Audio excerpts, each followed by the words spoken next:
Hello friends, আমি অপর্ণা চলে এসেছি আবার একটা নতুন রান্নার রেসিপি নিয়ে। অনেক দিন আগে এটার একটা শর্টস দিয়েছিলাম, বাট বলেছিলাম যে পুরো রেসিপির ভিডিওটা আমি পরে তোমাদের সাথে শেয়ার করব। তো সেটাই আজকে শেয়ার করছি। আজকের রেসিপি হলো দেশি চিকেন, মানে দেশি মুরগির আলু দিয়ে পাতলা ঝোল। তো এখানে মুরগিটা দোকান থেকেই পুরো কাটিয়ে আনা হয়েছিল। তো এখানে পরিষ্কার করে আমি ভালো করে ধুয়ে একটা পাত্রে নিয়ে নিয়েছি এটাকে ম্যারিনেট করার জন্য। তো তোমরা দেখো, আমি একটা পাত্রে নিয়েছি এটাকে রান্না করার জন্য। আগে ম্যারিনেট করব। তো তোমরা কমেন্টে জানিও দেশি চিকেন বা দেশি মুরগি তোমরা কারা কারা পছন্দ করো, একটু কমেন্টে জানিও। আর আশা করি আমার বন্ধুরা সবাই খুব ভালো আছে। তো সবাই কেমন আছো তোমরা একটু কমেন্টে জানিও।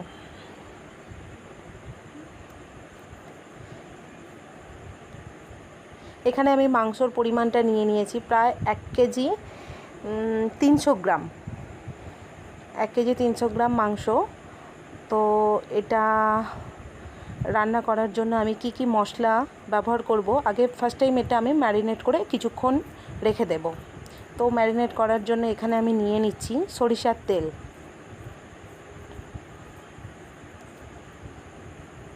এরপর দিয়ে দিচ্ছি হলুদ গুঁড়ো, লাল লঙ্কার গুঁড়ো, কাশ্মীরি লঙ্কা, যাতে চিকেনের কালারটা খুব ভালো আসবে। দিয়ে দিচ্ছি চিকেন মশলা, এইগুলো দিয়ে এর সাথে আর লবণ অ্যাড করব। লবণ, পেঁয়াজ কুচি,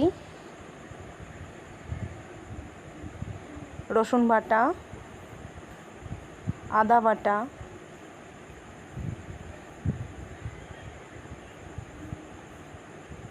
কাঁচা লঙ্কা কুচি। এবার এই সব উপকরণগুলো দিয়ে আমি ভালো করে এটাকে ম্যারিনেট করে নেব। তো এটা ম্যারিনেট করে মিনিমাম আমি 40 মিনিটের মতো ঢাকা দিয়ে রেস্টে রেখে দেব। প্রায় 90% মশলা আমার এর মধ্যে ম্যারিনেট করা হয়ে গেছে। রান্নার সময় খুব সামান্য একটু মশলা লাগবে। এরকমভাবে তোমরা কারা কারা দেশি চিকেন রান্না করে খেয়েছো বাড়িতে একটু কমেন্টে জানিও। অনেক পদ্ধতিতে করা যায়, তো আজকে আমি একটা নতুন পদ্ধতিতে করছি।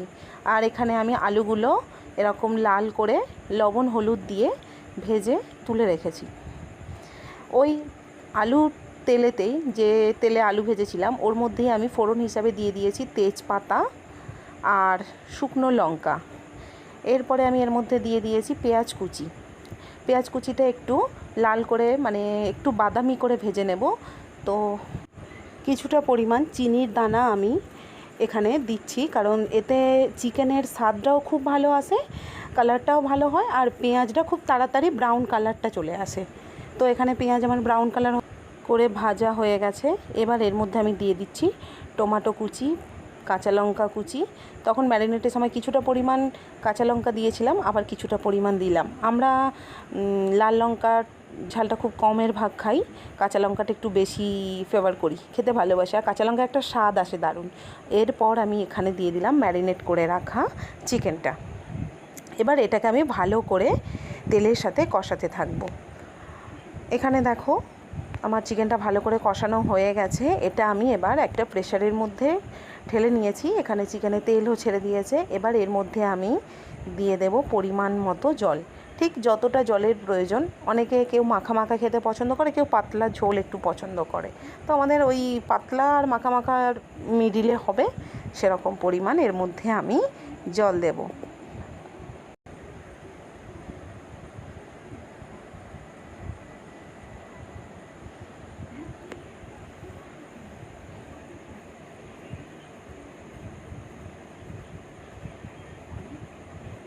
চিকেনের কালারটাও তোমরা দেখতে মোটামুটি পাচ্ছ যে কীরকম কালার এসেছে। চিকেনের কালারটাও তোমরা দেখতে মোটামুটি পাচ্ছ যে কীরকম কালার এসেছে। তো এর মধ্যে আমি দিয়ে দিয়েছি অল্প পরিমাণ জল। এর মধ্যে দিয়ে দেব ভেজে রাখা আলুগুলো। মোটামুটি চিকেন কষাতে কষাতে আমার 80% কুক হয়ে গেছে, আর আলুগুলো আমার ভেজে রাখা আছে। তো এর মধ্যে এবার আলুগুলো দিয়ে আর কিছুটা পরিমাণ জল দিয়ে স্বাদ মতো লবণ দিয়ে এটা আমি একটা থেকে দুটো সিটির জন্য বসিয়ে দেব। খুব বেশি সিটি দেওয়া যাবে না, তাহলে একদম গলে যাবে। দেখো এখানে আমার দেশি চিকেন রান্না কমপ্লিট হয়ে গেছে মোটামুটি। কালারটা তোমরা দেখো, জাস্ট অসাম, দারুণ একটা কালার এসেছে, দেখেই জিভে জল এসে যাচ্ছে। আর দেশি চিকেন বলে কথা, ঠিক কালার না ঠিকঠাক এলে ঠিক মজে না। পাতলা ঝোল আর প্লেন ভাত, সাদা ভাত, বাঙালির একদম দুপুরের খাবার জমে যাবে। এখানে আমি থালি সাজিয়ে নিয়েছি, ভাত, দেশি চিকেনের ঝোল, পটল ভাজা। আজকের মেনুতে এটাই ছিল। আর না তো, তোমাদের যদি আমার এই ভিডিও ভালো লেগে থাকে তাহলে অবশ্যই তোমরা আমার চ্যানেলটি লাইক, শেয়ার, সাবস্ক্রাইব করো, একটু বেশি বেশি করে শেয়ার করো প্লিজ। তোমরা সকলে আমার পাশে থেকো।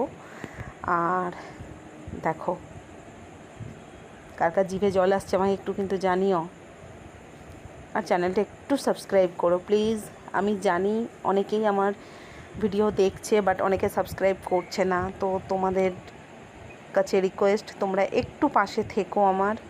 আমি অনেক দিন হয়তো রান্নার রেসিপির ভিডিও থেকে ডিটাচ ছিলাম, তো আবার ফিরে আসবো নতুন নতুন ভিডিও নিয়ে। আজকের মতো এই পর্যন্ত, ভালো থেকো।